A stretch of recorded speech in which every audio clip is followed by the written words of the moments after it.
মে মাসের ৪ ও ৫ তারিখে সারা দেশে বৃষ্টি নামার আভাস দিয়েছে আবহাওয়া অফিস। তীব্র তাপদাহে বিপর্যস্ত দক্ষিণ ও দক্ষিণ পূর্ব এশিয়ার আরও কয়েকটি দেশ। আওয়ামী লীগের কেন্দ্রীয় কার্যনির্বাহী সংসদের সভায় দলের নির্দেশ অমান্যকারীদের বিরুদ্ধে আসতে পারে কঠিন সিদ্ধান্ত। টিকে থাকার জন্য মিথ্যা, বানোয়াট ও রাজনৈতিক উদ্দেশ্য প্রণোদিত বক্তব্যে রাজনীতিতে কৃত্রিম সংকট তৈরির অপচেষ্টা করছে বিএনপি, বিবৃতিতে ওবায়দুল কাদের। বাকিতে সিগারেট না দেয়ায় মুন্সিগঞ্জে ব্যবসায়ীকে কুপিয়ে হত্যা, মীর কাদিম পৌর কাউন্সিলরের ভাই আটক।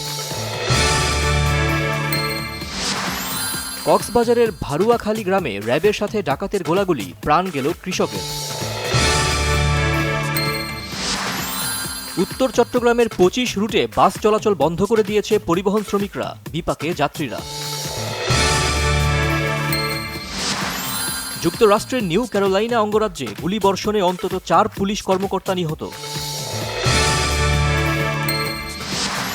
পুলিশের সাথে ধস্তাধস্তি, গ্রেফতার আর বহিষ্কারে চরম আকার নিয়েছে যুক্তরাষ্ট্রের বিশ্ববিদ্যালয়গুলোতে চলমান ছাত্র আন্দোলন।